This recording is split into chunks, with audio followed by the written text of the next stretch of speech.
ദൈവത്തിന് സ്തോത്രം.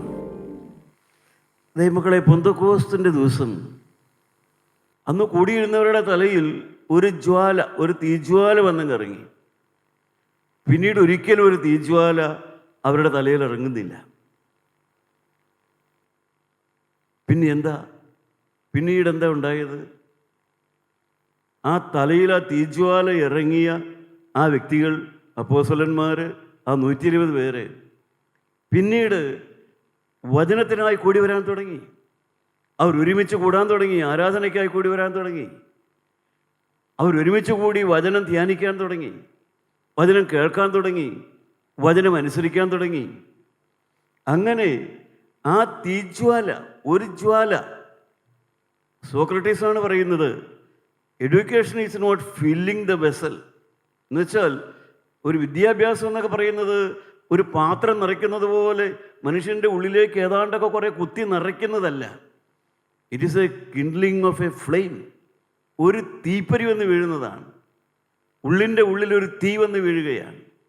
പിന്നീട് ആ തീയിലിരുന്നു കൊണ്ട് ആ വ്യക്തി തന്നെ ആ ജ്വാലയിൽ ആ ഹൃദയത്തെ നിറച്ച് കൊണ്ടുവരികയാണ്. വിദ്യാഭ്യാസം എന്ന് പറഞ്ഞാൽ അറിവ് പിന്നെ ഉണ്ടാക്കിയെടുക്കുകയാണ് അവൻ. അല്ലാതെ ഒരു അധ്യാപകനോ ആരും അവൻ്റെ ഹൃദയത്തിലേക്ക് പാത്രം നിറയ്ക്കുന്നത് പോലെ ഇങ്ങനെ ഫില്ല് ചെയ്യുന്നുമില്ല. തന്നെത്താനാണ് ഫില്ലിങ്. ദൈവമക്കളെ, അതുപോലെ തന്നെ ജീവനുള്ള ദൈവത്തോട് വാക്ക് പറഞ്ഞവരായി നാം നമ്മുടെ ഹൃദയത്തെ ദൈവസ്നേഹം കൊണ്ട് നിറയ്ക്കുന്നവരായിരിക്കണം. ദൈവസ്നേഹം കൊണ്ട് നമ്മുടെ ഹൃദയത്തെ നാം നിറയ്ക്കണം. ദൈവത്തിന് സ്തോത്രം. ആ സ്തുതി കൊണ്ട് നിറയ്ക്കണമെന്നല്ല ഞാൻ ആദ്യം അർപ്പിച്ചല്ലോ. ദൈവമക്കളെ, അങ്ങനെ ഈ ഒരു തീയാണ് വന്ന് വീണത്. അപ്പോസ്തലന്മാരുടെ തലയിൽ പെന്തക്കോസ്തിന്റെ നാളിൽ ഒരു തീ വന്നിറങ്ങി. പിന്നീട് ഒരിക്കലും ഒരു തീ ഇറങ്ങിയില്ല. പിന്നെ തീ ഇറങ്ങേണ്ട ആവശ്യമില്ല. പിന്നെ അവരുടെ അകത്താ തീ ഉണ്ടായി. തലയിലേക്ക് ഇറങ്ങിയത് ഒരേ ഒരു ആവശ്യമേ ഉള്ളൂ. പിന്നീട് ആ തീ അവരുടെ ഹൃദയത്തിൽ കത്താൻ തുടങ്ങി. കെടുത്താൻ പറ്റാതെ വണ്ണം ആ തീ കത്താൻ തുടങ്ങി. എന്നെ കേൾക്കുന്ന പ്രിയപ്പെട്ടവരെ, നമ്മൾ ഉന്നത വിളി ലഭിച്ച ദൈവമക്കളാണ്. ഉന്നത വിളി ലഭിച്ച ദൈവമക്കളാണ്. ജീവനുള്ള ദൈവം ഇസ്രായേൽ മക്കളെ വിശുദ്ധ ജനമെന്ന് വിളിച്ചു. നാട്ടുകാരും വിളിച്ചില്ല. ദൈവം വിളിച്ചു വിശുദ്ധ ജനമെന്ന്. ദൈവത്തിന് സ്തോത്രം. നാമും ആ വിളിയൊക്കെ കേട്ട് ഉണർത്തപ്പെട്ടവരാണ്. വർഷങ്ങൾക്ക് മുമ്പ്, 10, 40, 50 വർഷം മുമ്പ് സമർപ്പണം എടുത്തവരോട് ഇരിക്കുന്നുണ്ട്. തീരുമാനമെടുത്തവരോട് ഇരിക്കുന്നുണ്ട്. അന്നത്തെ സമർപ്പണം പാലിക്കുന്നവരുണ്ട്. വീണുപോയവരുണ്ടായേക്കാം. ആ സമർപ്പണത്തിൽ നിന്ന് നിലനിൽക്കുന്നവരുണ്ട്. ആ തീ ഇന്നും കെടാതെ സൂക്ഷിക്കുന്നവരുണ്ട്. അത് കെട്ടുപോകരുതെന്ന് ആഗ്രഹിക്കുന്നവരുണ്ട്. ദൈവമക്കളെ, തീർച്ചയായിട്ടും നിങ്ങൾ ആഗ്രഹിക്കണം ആ തീ കെട്ടുപോകരുത്. വർഷങ്ങൾക്ക് മുമ്പ് വന്നതായ ആ അപ്പോസ്തലന്മാരുടെ ആഗ്രഹമാണ് ആ തീ. പിന്നീട് അവർ ആ തീക്ക് വേണ്ടി ഒന്നും ചെയ്തില്ല. തീ ഒന്നുമില്ല. പിന്നീട് അവരുടെ ഹൃദയത്തിലാണ് ആ തീ വന്നത്. അതുകൊണ്ട് ഒരിക്കലായി നമ്മുടെ ഹൃദയത്തിലേക്ക് വന്നതായ ആ പരിശുദ്ധാത്മാവിൻ്റെ ആ തീയുണ്ട്, ആ ജ്വാലയുണ്ട്, ആ സന്ദർശനമുണ്ട്, ആ വചനമുണ്ട്, ആ ആത്മാവുണ്ട്. ആ ആത്മാവിനെ നാം പിന്നീട് ജ്വലിപ്പിച്ച് പ്രയോജനമുള്ളവരായി നാം തീർന്നു വരികയാണ് വേണ്ടത്. നാം കലപ്പയ്ക്ക് കൈപിടിച്ചവരാണ്. നാം കലപ്പയ്ക്ക് മനസ്സോടെ കൈപിടിച്ചവരാണ്. നമ്മുടെ കൈ ആരെങ്കിലും പിടിച്ച് കലപ്പയ്ക്ക് പിടിച്ചതല്ല, മനസ്സോടെ കൈപിടിച്ചവനാണ്. പിന്നീട് അങ്ങോട്ടും ഇങ്ങോട്ടും നോക്കരുത്, പതറിപ്പോകരുത്. കലപ്പയ്ക്ക് കൈവച്ചിട്ട് പുറകോട്ട് നോക്കുന്നവൻ എന്ന് മലയാളത്തിൽ പറയുന്നു. ഇംഗ്ലീഷിൽ നോക്കിയാൽ സൈഡിലേക്ക് നോക്കുന്നവനെന്നും പറയും. അങ്ങോട്ടും ഇങ്ങോട്ടും മറ്റൊന്നിലേക്കും നിങ്ങൾ ശ്രദ്ധിക്കരുത്. നിങ്ങൾ കലപ്പയ്ക്ക് കൈവച്ചവനാണ് ഞാനെന്നുള്ള ഓർമ്മ ഓരോ പുരുഷൻ്റെയും ഓരോ സ്ത്രീയുടെയും ഓരോ പ്രായമുള്ളവരുടെയും യുവാക്കന്മാരുടെയും യുവതികളുടെയും ഹൃദയത്തിൽ ഉണ്ടായിരിക്കണം. ഞാൻ കലപ്പയ്ക്ക് കൈവച്ചവനാണ്. യേശുക്രിസ്തുവാകുന്ന ആ ക്രിസ്തുവിനോട് ചേർന്ന് ജീവിക്കാൻ ഞാൻ തീരുമാനമെടുത്തവനാണ്. ഞാൻ സമർപ്പണമെടുത്തവനാണ്. ഞാൻ വാക്ക് പറഞ്ഞവനാണ്. ഞാൻ ഉടമ്പടിയുള്ളവനാണ്. ഞാനൊരു സാധാരണ മനുഷ്യനാ, ജോലിക്കാരനാ, കൃഷിക്കാരനാ, കച്ചവടക്കാരനാ, അതൊക്കെ ആയിരിക്കാം. അതെല്ലാം എൻ്റെ പുറമേയുള്ളതായ കാര്യം. പക്ഷേ എൻ്റെ ഉള്ളിൻ്റെ ഉള്ളിൽ ഞാൻ കർത്താവിനോട് ചേർന്ന് ജീവിക്കുമെന്നുള്ളതായ ആ കലപ്പയ്ക്ക് ഞാൻ കൈവച്ചവനാണ്. ദൈവത്തിന് സ്തോത്രം. പ്രിയപ്പെട്ടവരെ, സാധു സുന്ദർ സിംഗ് ഇപ്രകാരം ഒരു ഉദാഹരണം പറയും. നിങ്ങൾക്ക് 2 നല്ല കണ്ണുണ്ട്. നല്ല കണ്ണ് നിങ്ങൾക്കുണ്ട്. പക്ഷേ ഒരു അർദ്ധരാത്രി ഒരു ലൈറ്റുമില്ലാത്ത മുറിയിൽ ഈ കണ്ണുകൊണ്ട് ഇത് വല്ല പ്രയോജനമുണ്ടോ? നല്ല കണ്ണുണ്ട്, പക്ഷേ ആ കണ്ണ് പ്രയോജനപ്പെടണമെങ്കിൽ വെളിച്ചമുള്ളിടത്ത് അത് പ്രയോജനപ്പെടുകയുള്ളൂ. അർദ്ധരാത്രി വെളിച്ചമില്ലാത്തൊരു മുറിയിൽ നിങ്ങളുടെ നല്ല കണ്ണുകൊണ്ട് നിങ്ങൾക്ക് ഒരു പ്രയോജനവുമില്ല. അദ്ദേഹം ഒരു ഉദാഹരണം പറഞ്ഞതാണത്. അതുപോലെ നിങ്ങൾക്കൊരു നല്ല മനസ്സുണ്ട്, നല്ല കാഴ്ചപ്പാടുണ്ട്, നല്ല മനസ്സും നല്ല കാഴ്ചപ്പാടും എല്ലാം നിങ്ങൾക്കുണ്ട്. പക്ഷേ നിങ്ങൾക്ക് ആത്മീയ സത്യങ്ങൾ അറിയാൻ മേലെങ്കിൽ ആ മനസ്സുകൊണ്ടും നല്ല കാഴ്ചപ്പാട് കൊണ്ടും പ്രയോജനമില്ല. ആത്മീയമായ സത്യങ്ങൾ നാം അറിയണം, തിരുവചന സത്യങ്ങൾ നാം അറിയണം, തിരുവചനം നാം മനസ്സിലാക്കണം, ദൈവത്തിൻ്റെ വഴികളെ നാം അറിയണം, ദൈവത്തിൻ്റെ ആലോചന നാം കേൾക്കണം, ദൈവത്തിൻ്റെ ആലോചന പ്രകാരം നാം ജീവിക്കണം. ദൈവമക്കളെ, എങ്കിൽ മാത്രമേ മുന്നിലെ കണ്ണില്ലാത്തവനും കാഴ്ചപ്പാടുണ്ടെന്ന് പറയും. കണ്ണില്ലാത്തവനും കാഴ്ചപ്പാടുണ്ട് എന്ന് പറഞ്ഞാൽ എന്താ അർത്ഥം? കണ്ണില്ലാത്തവനും കാഴ്ചപ്പാടുണ്ട് എന്ന് നമ്മളെ പഠിപ്പിക്കുമ്പോൾ അതിൻ്റെ അർത്ഥം ക്രിസ്തുവിൻ്റെ കണ്ണാണ് അവരുടെ കണ്ണ്. കണ്ണില്ലാത്തൊരുവന് ക്രിസ്തുവിൻ്റെ കണ്ണ് അവൻ്റെ കണ്ണാണ് എന്ന് പറഞ്ഞ പോലെ സമർപ്പണമെടുത്ത് നമുക്ക് ക്രിസ്തുവിൻ്റെ കണ്ണാണ് വേണ്ടത്. നമുക്ക് നമ്മുടെ കണ്ണല്ല വേണ്ടത്. നമ്മുടെ കണ്ണ് നമുക്ക് നല്ല വെളിച്ചമുള്ളിടത്ത് മാത്രമേ പ്രയോജനമുള്ളൂ, നമ്മുടെ പുറമേയുള്ള കണ്ണ്. അതുപോലെ നമ്മുടെ ഏത് വിശ്വാസവും നമ്മുടെ സമർപ്പണവും എല്ലാം ക്രിസ്തുവിനോട് ചേർന്ന് ആത്മീയ സത്യത്തോട് ചേർന്ന് പോകാനുള്ളതായ ആ ശരിയായ സമർപ്പണം നമുക്കുണ്ടായിരിക്കണം. അതുണ്ടെങ്കിൽ മാത്രമേ ക്രിസ്തുവിൻ്റെ കണ്ണെനിക്ക് വേണം, ക്രിസ്തുവിൻ്റെ മനസ്സുള്ളവരാകണം. അപ്പോസ്തലൻ പഠിപ്പിക്കുന്നുണ്ടല്ലോ, ക്രിസ്തുവിൻ്റെ മനസ്സുള്ളവരാകണം, ക്രിസ്തുവിൻ്റെ കണ്ണുള്ളവരാകണം. ഇതൊക്കെയാണ് നാം പ്രാർത്ഥിക്കണം. കർത്താവേ, എനിക്ക് ക്രിസ്തുവിൻ്റെ മനസ്സുള്ളവനാകണം. എനിക്ക് എൻ്റെ സ്വന്തം മനസ്സല്ല വേണ്ടത്, എൻ്റെ സ്വന്തം മനസ്സും സ്വന്തം ശരികളുമല്ല വേണ്ടത്. എനിക്ക് ക്രിസ്തുവിൻ്റെ മനസ്സാണ് വേണ്ടത്, എനിക്ക് ക്രിസ്തുവിൻ്റെ കാഴ്ചയാണ് വേണ്ടത്, ക്രിസ്തുവിൻ്റെ കണ്ണാണ് എനിക്ക് വേണ്ടത് എന്ന് നിങ്ങളെപ്പോഴും ഓർത്തു കൊള്ളണം. എൻ്റെ പ്രിയപ്പെട്ടവരെ, എല്ലാത്തിനും പ്രയോജനമുണ്ട്. പക്ഷേ എല്ലാം പ്രയോജനപ്പെടണമെങ്കിൽ അതിനോട് ചേർന്നുള്ളതായ എല്ലാം നമ്മൾ ചേർന്ന് വരണം. വെറുതെ നാം ഒന്ന് കൂടി വന്നതുകൊണ്ടോ വെറുതെ നാം ഒന്ന് വേദപുസ്തകം വായിച്ചുകൊണ്ടായില്ല. നാം ജീവിക്കേണ്ടത് പോലെ ജീവിച്ചുകൊണ്ട്, പെരുമാറേണ്ടത് പോലെ പെരുമാറിക്കൊണ്ട്, ജീവിക്കേണ്ടത് പോലെ ക്രിസ്തുവിൻ്റെ മനസ്സോടുകൂടെ ജീവിച്ചാൽ മാത്രമേ നമ്മുടെ ഈ കൂട്ടായ്മ പോലും നമുക്ക് പ്രയോജനമുള്ളൂ. അല്ലെങ്കിൽ എന്ത് പ്രയോജനം? അല്ലെങ്കിൽ നമ്മുടെ ആത്മാവിന് എന്ത് പ്രയോജനം കിട്ടും? പ്രിയപ്പെട്ടവരെ, നമ്മുടെ ആത്മാവിന് പ്രയോജനപ്പെടണമെങ്കിൽ ജീവിക്കേണ്ടത് പോലെ ജീവിച്ചിട്ട് വേണം. കൃപാവരങ്ങൾക്ക് നിത്യതയിൽ പ്രതിഫലമില്ല. ഒരു കൃപാവരത്തിനും നിത്യതയിൽ പ്രതിഫലമില്ല. നിങ്ങൾക്ക് രോഗസൗഖ്യവരമോ വിവേചനവരമോ നിങ്ങൾക്ക് പരസഹായത്തിൻ്റെ വരമോ എന്ത് കൃപാവരവും എന്ത് പ്രവചനവരവും നിങ്ങൾക്കുണ്ടായാലും ഈ പ്രവചന വരത്തിനൊന്നും നിത്യതയിൽ പ്രതിഫലമില്ല. നിത്യതയിൽ നിങ്ങൾക്ക് പ്രതിഫലം കിട്ടുന്നത് നിങ്ങളുടെ വിശ്വാസത്തിനും നിങ്ങളുടെ സ്വഭാവത്തിനും മാത്രമേ കിട്ടുകയുള്ളൂ. കൃപാവരങ്ങളെല്ലാം ഈ ഭൂമിയിലെ ജീവിതകാലത്ത് ഉപയോഗിക്കാൻ വേണ്ടി ദൈവം തരുന്നതാണ്. ഇതിനൊന്നും സ്വർഗത്തിൽ പ്രതിഫലമില്ല. അത് ദൈവം ഇങ്ങോട്ട് തന്ന ദാനമാണ്. കൃപാവരങ്ങളൊക്കെ അതിന് നിങ്ങൾക്ക് പ്രതിഫലമില്ല. അത് ഇവിടെ ജീവിക്കാൻ വേണ്ടി ഇവിടുത്തെ ഓരോ കാര്യങ്ങൾക്ക് വേണ്ടി ദൈവം നിങ്ങൾക്ക് തന്നതാണത്. നിത്യതയിൽ നിങ്ങൾക്ക് പ്രതിഫലം കിട്ടുന്നത് കൃപാവരങ്ങൾക്കല്ല, നിങ്ങളുടെ സ്വഭാവത്തിനാണ്. നിങ്ങളുടെ സ്വഭാവത്തിനാണ് ഇവിടെ പ്രതിഫലം കിട്ടുകയുള്ളൂ. അതുകൊണ്ട് നിങ്ങളുടെ സ്വഭാവത്തെക്കുറിച്ച് നിങ്ങളെപ്പോഴും ജാഗ്രതയുള്ളവരായിരിക്കണം. ഇവിടെ വരുന്നവർ എപ്പോഴും പഠിച്ചിട്ടുള്ളതായ ഒരു കാര്യമാണ് തകർന്നതും നുറുങ്ങിയതുമായ ഒരു ഹൃദയം. ആരാണ് അത് പ്രാർത്ഥിച്ചത്? നിങ്ങൾക്കറിയാം ആരാണത് പ്രാർത്ഥിച്ചത്. ആ പ്രാർത്ഥന പ്രാർത്ഥിച്ചത് ആരാണ്? ദാവീദാണ് പ്രാർത്ഥിച്ചത്. 51-ാം സങ്കീർത്തനം അതിൻ്റെ 17-ാമത്തെ വാക്യത്തിൽ ദാവീദ് പ്രാർത്ഥിക്കുകയാണ്. എന്താണ് പ്രാർത്ഥിക്കുന്നത്? ദൈവത്തിൻ്റെ ഹനനീയാഗങ്ങൾ തകർന്നിരിക്കുന്ന മനസ്സ്, തകർന്നു നുറുകിയിരിക്കുന്ന ഹൃദയത്തെ ദൈവമേ നീ നിരസിക്കുകയില്ല. ദൈവത്തിന് പ്രസാദമുള്ള ഹനനീയാഗം അത് മറ്റു യാഗങ്ങളൊന്നുമല്ല, അതെൻ്റെ ഹൃദയത്തിൻ്റെ തകർച്ചയാണ്. ദൈവമക്കളെ, എന്താണ് ആ വാക്യത്തിൻ്റെ അർത്ഥം? തകർന്നു നുറുകിയതുമായ ഹൃദയം എന്ന് പറഞ്ഞാൽ എന്തുകൊണ്ട് തകർന്ന ഒരു ഹൃദയമാണത്? കഷ്ടപ്പാട് കൊണ്ട് ഹൃദയം തകരാറുണ്ട്, രോഗം വന്നാൽ ഹൃദയം തകരാറുണ്ട്, ദാരിദ്ര്യം വന്നാൽ ഹൃദയം തകരാറുണ്ട്, ഒറ്റപ്പെടുത്തലോ വേർപാടോ വരുമ്പോൾ ഹൃദയം തകരാറുണ്ട്. അങ്ങനെയെല്ലാമുള്ള ഹൃദയ തകർച്ചയെക്കുറിച്ചല്ല അവിടെ പറയുന്നത്. തകർന്നു നുറുകിയതുമായ ഹൃദയമെന്ന് സങ്കീർത്തനക്കാരൻ പറയുന്നത്, രോഗം വരുമ്പോൾ നമ്മുടെ ഹൃദയം തകർന്നു പോകാറുണ്ട്. വേർപാട്, പ്രിയപ്പെട്ടവരുടെ വേർപാട് വരുമ്പോൾ ഹൃദയം തകർന്നു പോകാറുണ്ട്. എന്തെങ്കിലും ജീവിതത്തിൽ ദാരിദ്ര്യം വന്നാൽ ഹൃദയം തകർന്നു പോകാറുണ്ട്. ആ തകർച്ചയെക്കുറിച്ചല്ല. അങ്ങനെയല്ല നമ്മുടെ ഹൃദയത്തിൽ വേർപാടുകളുടെ ദുഃഖമോ രോഗത്തിൻ്റെ ദുഃഖമോ ബുദ്ധിമുട്ടോ ഒക്കെ കടന്നു വരുമ്പോൾ നമ്മുടെ ഹൃദയം തകരുകയല്ല വേണ്ടത്. അപ്പോൾ നാം വിശ്വാസത്തിലേക്ക് വരികയാണ് വേണ്ടത്.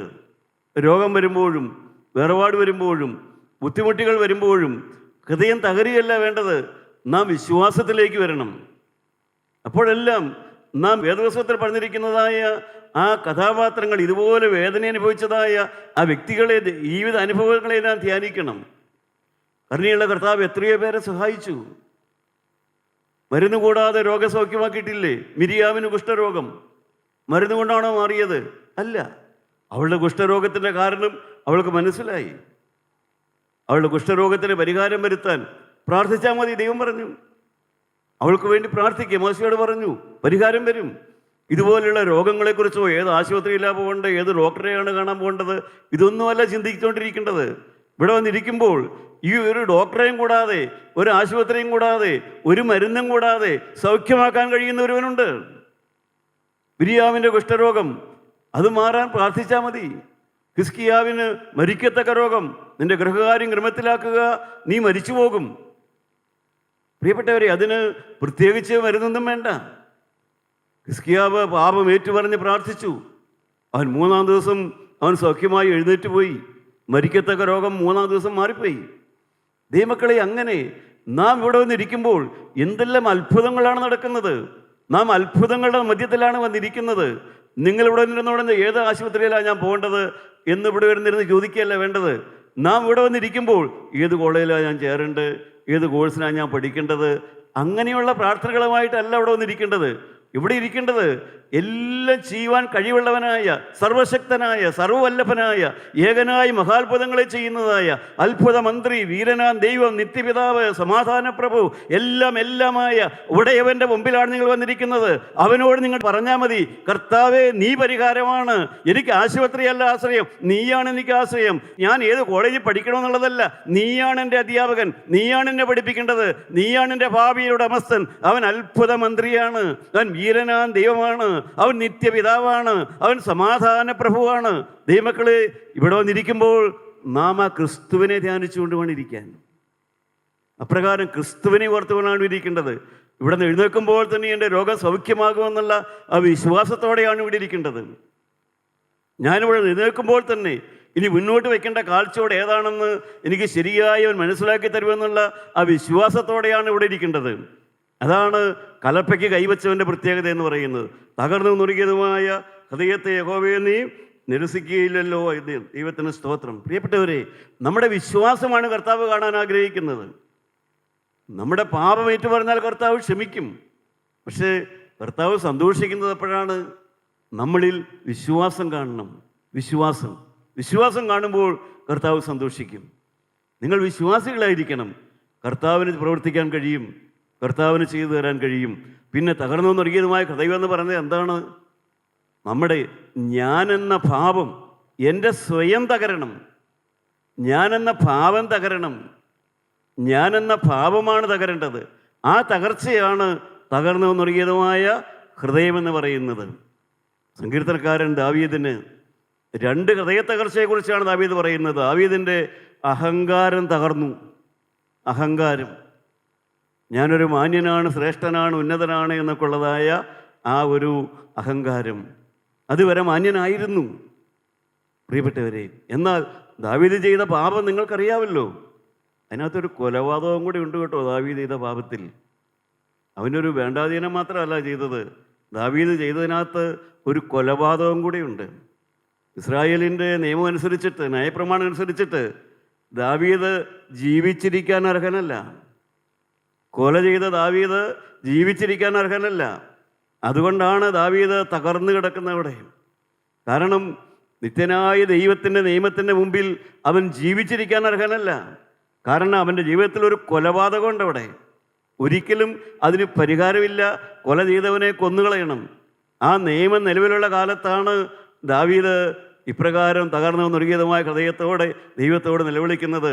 ദൈവമേ, എൻ്റെ യാഗം എന്ന് പറയുന്നത് തകർന്ന ഹൃദയം മാത്രമേ ഉള്ളൂ. പ്രിയപ്പെട്ടവരെ, നിങ്ങളുടെ ഹൃദയത്തിലെല്ലാം ഒളിച്ചിരിക്കുന്ന പാപങ്ങളുണ്ടല്ലോ, അതിനൊന്നും ചെറിയ ലഘുവായ പരിഹാരമൊന്നുമില്ല കേട്ടോ, ലഘുവായ പ്രതിവിധിയൊന്നുമില്ല. അനേകം പാപങ്ങൾ നിങ്ങളുടെ ഹൃദയത്തിൽ ഒളിച്ചിരിപ്പുണ്ട്, പുറത്ത് പറയാത്തതായി കിടപ്പുണ്ട്. ചിലതെല്ലാം കണ്ടില്ല എന്നല്ല, ദൈവം കണ്ടിട്ടുണ്ട്. പ്രിയപ്പെട്ടവരെ, ദാവീദ് പറയുന്നുണ്ട്, എൻ്റെ ബാധ കണ്ടിട്ട് എൻ്റെ പ്രിയപ്പെട്ടവർക്ക്, എൻ്റെ സ്നേഹിതന്മാർക്ക് എൻ്റെ അടുത്തേക്ക് വരാൻ മേല എന്ന്. 38 സങ്കീർത്തനം 11 വാക്യത്തിൽ പറയും, എൻ്റെ ബാധ കണ്ടിട്ട് എൻ്റെ സ്നേഹിതന്മാർക്ക് എൻ്റെ അടുക്കിലേക്ക് വരാൻ മേല. എൻ്റെ ബാധ എന്താണ് കാരണം? പാപത്തിൻ്റെ ഫലം അനുഭവിച്ചപ്പോൾ ദാവീദിന് തുറന്നു പറയാൻ മേല. എന്തെല്ലാമാണ് ചെയ്തതെന്ന് തുറന്ന് മനുഷ്യരോട് പറയാൻ മേല. ദാവീദിൻ്റെ ബാധയാണത്. തുറന്നു പറയാൻ നിർവാഹമില്ല. ഉള്ളു തുറന്ന് സംസാരിക്കാൻ പറ്റില്ല. ഉള്ളു തുറന്ന് ചെയ്തതെല്ലാം പറയാൻ പറ്റില്ല. പ്രിയപ്പെട്ടവരെ, അതൊരു ബാധയാണ്, അതൊരു ബന്ധനമാണ്. കാരണം ഹൃദയം തുറക്കാൻ പറ്റില്ല. കാരണം ഹൃദയം തുറന്നാൽ അത്രയേറെ ചീഞ്ഞതാണ്, അത്രയേറെ ചീഞ്ഞ ദുർഗന്ധമുള്ളതാണ്. ഹൃദയം തുറക്കാൻ നിർവാഹമില്ല. അതാണ് ദാവീദിൻ്റെ ബാധ എന്ന് പറയുന്നത്. ദാവീദിൻ്റെ ബാധ കണ്ടിട്ട് സ്നേഹിതന്മാരെ ദാവീദ് ഒഴിവാക്കുകയാണ്. കാരണം സ്നേഹിതന്മാർ ദാവീദിനെ ഒഴിവാക്കുന്നു, ദാവീദ് സ്നേഹിതന്മാരെ ഒഴിവാക്കുന്നു. കാരണം ഹൃദയം തുറക്കാൻ നിർവാഹമില്ല. ഈ തിരുവചനം കേൾക്കുന്ന എൻ്റെ പ്രിയപ്പെട്ടവരെ, നിങ്ങൾക്കെല്ലാം തുറക്കാൻ പറ്റുമോ? നിങ്ങളുടെ ഹൃദയത്തിലുള്ളതെല്ലാം മനുഷ്യരോട് പറയാൻ കൊള്ളുമോ? നിങ്ങളുടെ ഹൃദയത്തിലുള്ളതെല്ലാം മറ്റുള്ളവരോട് പറയാൻ കൊള്ളുന്ന നല്ലതാണോ നിങ്ങളുടെ എല്ലാം ഹൃദയത്തിലുള്ളത്? അല്ലല്ലോ പ്രിയപ്പെട്ടവരെ, എല്ലാം തുറക്കാവുന്നതല്ല. അവിടെയാണ് ദാവീദിന് തകർന്നു നിറിയതുമായ ഒരു ഹൃദയം ദാവീദിന് കിട്ടിയിരിക്കുകയാണ്. അവിടെ ഉടഞ്ഞുപോയി ദാവീദ്. കാരണം ഒരിക്കലും ക്ഷമിച്ചു കിട്ടില്ല എന്ന് ദാവീദിന് മനസ്സിലായി. ദൈവത്തിന് നന്ദിയോടെ സ്തോത്രം. ഇപ്രകാരമുള്ള ഒരു ഹൃദയത്തിൻ്റെ ഉടമയായി ദാവീദ് തീർന്നു. തകർന്നു നിറിയതുമായ ഒരു ഹൃദയത്തിൻ്റെ ഉടമയായി ദാവീദ് തീർന്നു. വാറൻ ബിസ്ബി എന്ന് പറയുന്ന ഒരു ദേവദാസനുണ്ട്. അദ്ദേഹം പറയും, ദാവീദിനോട് ക്ഷമിക്കാൻ ദൈവത്തിന് ഒരു നിർവാഹമില്ല. കാരണം കൊല ചെയ്ത് കഴിഞ്ഞിരിക്കുകയാണ്. ഇതിനായി ദൈവം കാലത്തിൻ്റെ ഇടനാഴിയിൽ കൂടെ നോക്കിയപ്പോൾ ദാവീദിൻ്റെ കാലത്തിന് ശേഷം ഏതാണ്ട് 1500 വർഷം കഴിഞ്ഞ്, നമ്മുടെ ഈ കാലത്തിന് ശേഷം 2000 കൊല്ലം മുമ്പ് കാൽവരിയിൽ യേശു ക്രിസ്തു പാപത്തിന് വേണ്ടി മരിച്ചു കിടക്കുന്ന കാഴ്ച നിത്യനായ ദൈവം കണ്ടിട്ട്, ആ ക്രിസ്തുവിൻ്റെ ക്രൂശുമരണം മുന്നിൽ കണ്ടിട്ട്, അന്ന് നിത്യനായ ദൈവം ദാവീദിനോട് ക്ഷമിച്ചു കൊടുത്തു. എൻ്റെ പ്രിയപ്പെട്ടവരെ, കാലത്തിൻ്റെ ഇടനാഴിയിലൂടെ നോക്കി പഴയ നിയമ പിതാക്കന്മാരുടെ പാപം ക്ഷമിച്ചു കൊടുത്തുവെങ്കിൽ, എൻ്റെയും നിങ്ങളുടെയും പാപം ക്ഷമിക്കുന്നവൻ, നിങ്ങൾ നിങ്ങളുടെ പാപങ്ങളെ ഏറ്റുപറയുന്നുവെങ്കിൽ, ഹല്ലേലൂയ ദൈവത്തിലെ, നീ നിൻ്റെ പാപം മറച്ചു വയ്ക്കാതെ, നിൻ്റെ പാപം നീ ഒളിച്ചു വയ്ക്കാതെ നിങ്ങൾ നിങ്ങളുടെ പാപങ്ങളെ ഏറ്റുപറയുന്നുവെങ്കിൽ, അവൻ നമ്മോട് സകല പാപവും ക്ഷമിച്ച് ഞങ്ങളുടെ രക്തത്താൽ ശുദ്ധീകരിക്കാൻ തക്കവണ്ണം അവൻ വിശ്വസ്തനും നീതിമാനുമാണ്. പ്രിയ ദൈവത്തിലെ, നിൻ്റെ പാപത്തിനൊത്തവണ്ണമുള്ള ശിക്ഷ നിനക്ക് തരാതെ നിന്നോട് ക്ഷമിക്കുന്ന ഒരു യേശുവുണ്ട്. അവൻ്റെ രക്തത്തിൻ്റെ മുമ്പിലാണ് നീ വന്നിരിക്കുന്നത്, അവൻ്റെ വചനത്തിന് മുമ്പിലാണ് നീ വന്നിരിക്കുന്നത്. കാലത്തിൻ്റെ ഇടനാഴിയിലൂടെ നോക്കി അങ്ങ് 1500 വർഷം കഴിഞ്ഞ് കർത്താവ് ക്രൂശിൽ കിടക്കുന്നത് പിതാവായ ദൈവം കണ്ടുകൊണ്ട് നിന്നോട് ക്ഷമിച്ചുവെങ്കിൽ, 2000 കൊല്ലം മുമ്പ് നിനക്ക് വേണ്ടി മരിച്ച യേശുവിനെ നോക്കിക്കൊണ്ടാണ് നീ ഇന്ന് ഇവിടെ മാന്യനായിരിക്കുന്നത്, നീ ഇന്ന് കഴുകപ്പെട്ടവനായിരിക്കുന്നത്, നീ ഇന്ന് വിലയുള്ളവനായിരിക്കുന്നത്, ഞാനിവിടെ നിന്ന് പ്രസംഗിക്കുന്നത്. പ്രിയപ്പെട്ടവരെ, അതിൻ്റെയെല്ലാം കാരണം എന്താണ്? 2000 കൊല്ലം മുമ്പ് ഒരുവന്റെ രക്തം ഒഴുകിയിട്ടുണ്ട്. ആ രക്തത്തിന്റെ ഫലമായിട്ടാണ് നീ മാന്യനായി വേഷം ധരിച്ചുവിടെ ഇരിക്കുന്നത്, നീ മാന്യനായി അധികാരങ്ങൾ ചെയ്യുന്നത്, ശുശ്രൂഷകൾ ചെയ്യുന്നത്. എൻ്റെ പ്രിയപ്പെട്ടവരെ, നമ്മുടെ മാന്യതയുടെ മുഖം മൂടിയൊക്കെ അത്രയേ ഉള്ളൂ. ക്രിസ്തുവിൻ്റെ രക്തത്തിൽ കഴുകപ്പെട്ടതായ ഒരു മാന്യത മാത്രം. പാപത്തിൻ്റെ ഫലം ദാവീദ് അനുഭവിച്ചത്. ദാവീദ് പക്ഷേ പിന്മാറിയില്ല. അതാണ് കലപ്പയ്ക്ക് കൈവച്ചിട്ട് പുറകോട്ട് നോക്കാത്ത ദൈവമക്കളെ, നമ്മുടെ പാപം പരസ്യമായിട്ട് രഹസ്യമായിട്ട് എനിക്ക് നിങ്ങളെ ഓർപ്പിക്കാനുള്ളത് ഇതാണ്: നിങ്ങളൊരിക്കലും പുറകോട്ട് പോകരുത്. പാപം പറ്റിപ്പോയി എന്ന് വെച്ച് നിങ്ങൾ പുറകോട്ട് പോകരുത്. നിങ്ങളിനി വരാതിരിക്കരുത്. ദൈവം നിങ്ങളെ കൈവിടില്ല. കാൽവരിയിൽ ഒരു ബലി നടന്നിട്ടുണ്ട്. അവിടെയാണ് നമ്മുടെ ആശ്രയം. ആ ബലിയിലാണ് നമ്മുടെ ഭാവി തൂങ്ങിക്കിടക്കുന്നത്. ആ കാൽവരിയിലെ ബലിയിലാണ് നമ്മുടെ ആത്മാവ് തൂങ്ങിക്കിടക്കുന്നത്. ദൈവത്തിന് സ്തോത്രം. നിത്യനായ ആധിപനായ യേശുവിൻ്റെ മുമ്പിൽ എൻ്റെ ആത്മാവ് നിങ്ങളുടെ ആത്മാവെല്ലാം തൂങ്ങിക്കിടക്കുന്നത് ആ കാൽവരിയുടെ ബലിയുടെ മുമ്പിലാണ്. ഹല്ലേലൂയ. ദൈവമക്കളെ, അതുകൊണ്ടാണ് നിങ്ങളും വരണമെന്ന് പറയുന്നത്. നിങ്ങൾ വരാതിരിക്കരുത്. കലപ്പിക്ക് കൈവച്ച എൻ്റെ സഹോദരങ്ങളെ, നിങ്ങൾ കർത്താവിൻ്റെ മക്കളാണ്. നിങ്ങൾ വിലപ്പെട്ട മക്കളാണ്. കർത്താവ് കണ്ട മക്കളാണ്.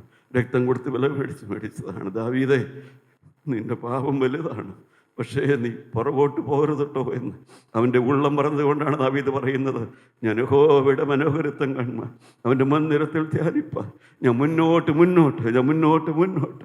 ഹല്ലേലൂയ. ദൈവത്തിലെ നീ മുന്നോട്ടാണ് വരേണ്ടത്, നീ പുറകോട്ടല്ല പോകേണ്ടത്. പാപം നിന്നെ പുറകോട്ട് മാറ്റരുത്, നീ മുമ്പോട്ട് കടന്നു വരിക, മുമ്പോട്ട് കടന്നു വരിക. പ്രിയപ്പെട്ടവരെ, ആരെയും വിധിക്കാതെ ആരെയും നോക്കാതെ ധൈര്യമായി നിങ്ങൾ മുന്നോട്ട് വരിക. ക്രിസ്തുവിൻ്റെ കരമാണ് നിങ്ങളെ പിടിക്കുന്നത്. അരുമനാഥൻ്റെ സ്നേഹത്തിൻ്റെ കരമാണ് നിങ്ങളെ പിടിക്കുന്നത്. വേറെ ആരുടെയും മനുഷ്യൻ്റെ കരങ്ങളല്ല. പ്രിയപ്പെട്ടവരെ, മനുഷ്യകരങ്ങളല്ല നിങ്ങളെ പിടിക്കുന്നത്. ജീവനുള്ള ദൈവത്തിന് അബ്രഹാമിനോട് സംസാരിപ്പാൻ ഒരു മധ്യസ്ഥനെ ആവശ്യമുണ്ടായിരുന്നില്ല. ജീവനുള്ള ദൈവത്തിന് ഇസ്ഹാക്കിനോട് സംസാരിപ്പാൻ ഒരു പ്രവാചകനെ ആവശ്യമുണ്ടായിരുന്നില്ല.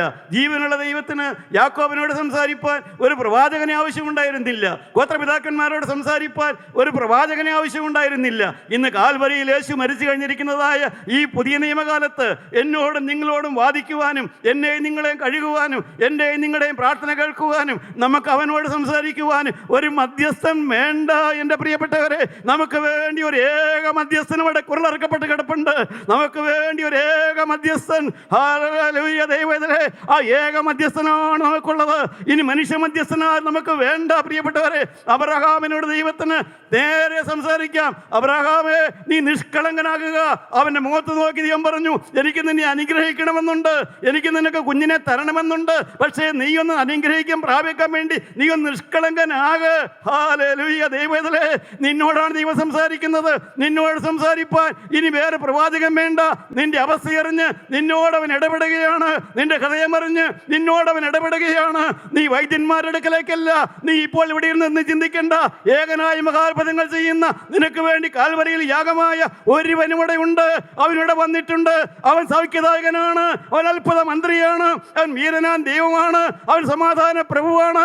അവൻ നിനക്ക് ഇന്ന് രാത്രി തരുന്നവനാണ്. അവൻ അറിയുന്നവനാണ്. അവൻ വിളിക്കുന്നവനാണ്. അവൻ വിളി കേൾപ്പിക്കുന്നവനാണ്. ഹല്ലേലൂയ. ദൈവമക്കളെ, നിങ്ങൾ വിശ്വസിക്കൂ. നിങ്ങൾ പതറിപ്പോകല്ലേ, നിങ്ങൾ ഇടറിപ്പോകല്ലേ, നിങ്ങൾ മനുഷ്യരുടെ പുറകെ പോകല്ലേ. നിങ്ങൾ യേശുവിലേക്ക് കടന്നു വരൂ. Hallelujah, hallelujah, hallelujah, hallelujah, hallelujah. ദാവീദിന് അറിയാമായിരുന്നു, ഞാൻ കൊല്ലപ്പെടേണ്ടവനാണെന്ന്, ഞാൻ കൊല്ലപ്പെടേണ്ടവനാണെന്ന്. പരിഹാരമില്ലാത്ത പാപമാണ് ചെയ്തതെന്ന് ദാവീദിന് നല്ല നിശ്ചയമുണ്ട്. ഇവിടെ ഇരിക്കുന്ന പലർക്കും അറിയാം, പരിഹാരമില്ലാത്ത പാപമാണ് ഇവിടെ ഇരിക്കുന്ന പലരും ചെയ്തത്. ഒരു കാലത്തും പരിഹാരമില്ലാത്തതാണ് ഇവിടെ ഇരിക്കുന്ന പലരും ചെയ്തു കൂട്ടിയത്. ഞാനും ചെയ്തിട്ടുണ്ട് പ്രിയപ്പെട്ടവരെ. ഹല്ലേലൂയ. എന്നാൽ ആ ലജ്ജാകരമായതും ആ മാലിന്യമേറിയതും ആ ദുർഗന്ധപൂരിതമായത് എല്ലാം കഴുകിത്തന്നതായ ഒരു ക്രൂശിന്റെ മുമ്പിലാണ് നാം ഇരിക്കുന്നത്. അവന്റെ തിരുരക്തമാണ് കഴുകുന്നത്. അവൻ നിങ്ങൾക്ക് സ്തുതിക്കാൻ ആഗ്രഹമുണ്ടോ? ഹല്ലേലൂയ, ഹല്ലേലൂയ. ദൈവമക്കളെ, നിങ്ങൾക്ക് അവന്റെ മുന്നിലേക്ക് വരാമോ? അവൻ നിങ്ങളോട് വാദിക്കുകയാണ്. മകളെ, കരങ്ങളെ ഉയർത്തി അവനെ ഒന്ന് സ്തുതിക്കാവോ? അരുമനാഥനൊരു ഹല്ലേലൂയ പറയാമോ? യേശുവേ, യേശുവേ, യേശുവേ, എൻ്റെ ലജ്ജ മാറ്റി തന്ന യേശുവേ, എൻ്റെ ലജ്ജാകരമായ ജീവിതാധ്യായം മൂടിത്തന്ന യേശുവേ, എന്തിന് രക്തമേ നിനക്ക് സ്തുതി, അൻപുള്ള രക്തമേ നിനക്ക് സ്തുതി, ദൈവത്തിൻ്റെ ആത്മാവേ നിനക്ക് സ്തുതി, ദൈവവചനമേ നിനക്ക് സ്തുതി, സ്നേഹത്തിൻ്റെ ആത്മാവേ നിനക്ക് സ്തുതി. ഹല്ലേലൂയ. ജീവനുള്ള ദൈവമേ, ഈ പ്രിയപ്പെട്ട മക്കളുടെ കരങ്ങളെ പിടിക്കണമേ. കലപ്പയ്ക്ക് കൈവച്ച മക്കളാണ് കർത്താവ്. ഇവരുടെ കരങ്ങൾ കർത്താവ്, കലപ്പയ്ക്ക് കൈവച്ച കരങ്ങളാണ് കർത്താവ്. ഒരു കാലത്ത് സുവിശേഷം കേട്ട് പോക്കിയ കരങ്ങളാണ് കർത്താവ്. പിന്നീട് പലതും സംഭവിച്ചു പോയിട്ടുണ്ട്. ആ കരങ്ങളിൽ മാലിന്യം പറ്റിയിട്ടുണ്ട്. ആ കരങ്ങളിൽ മദ്യക്കുപ്പി എടുത്തിട്ടുണ്ട്. ആ കരങ്ങൾ അരുതാത്ത വരെ ചൂണ്ടിയിട്ടുണ്ട്. ആ കരങ്ങളിൽ അശുദ്ധി വന്നിട്ടുണ്ട്. കർത്താവേ, കലപ്പയ്ക്ക് കൈവച്ചിട്ട് പുറകോട്ട് നോക്കുന്നവൻ എനിക്ക് യോഗ്യനല്ല എന്ന് പറഞ്ഞ അരുമനാഥ, ഇപ്പോൾ കൃപയാൽ വീണ്ടെടുക്കപ്പെട്ടതായ ഈ മക്കളുടെ നേരെ ഒന്ന് നോക്കണവേ. ഈ കരങ്ങളെ ഒന്ന് ശുദ്ധീകരിക്കണവേ. ഈ കരങ്ങളിൽ രക്തം പുരട്ടണമേ. ഈ കറ കഴുകി കളയണമേ. കർത്താവേ, ഈ മക്കൾ ദൈവരാജ്യത്തിന് യോഗ്യരായി തീരണമേ. ദൈവരാജ്യത്തിന് അർഹതയില്ല എന്നുള്ള ആ പേരൊന്ന് മാറ്റിക്കൊടുക്കണമേ. ദൈവമേ, നിന്റെ ആത്മാവിനെ പകരണമേ. ആ തീജ്വാല പകരണമേ. ആത്മാവിന്റെ തീ പകരണമേ. അപ്പോസ്തലന്മാരുടെ മേൽ ഇറങ്ങിയതായ ആ തീയാൽ ഈ മക്കളെ അഭിഷേകം ചെയ്യണമേ. സൗഖ്യം കൊടുക്കണമേ. സമാധാനം കൊടുക്കണമേ. കർത്താവേ, തന്ന സമയത്തിനായി സ്തോത്രം. ഞങ്ങളെ കരമുഴഴ്ത്തി അഴുക്ക് പറ്റിയ കരങ്ങളെ വിശുദ്ധീകരിച്ച് എന്ന കൃപയ്ക്കായി സ്തോത്രം.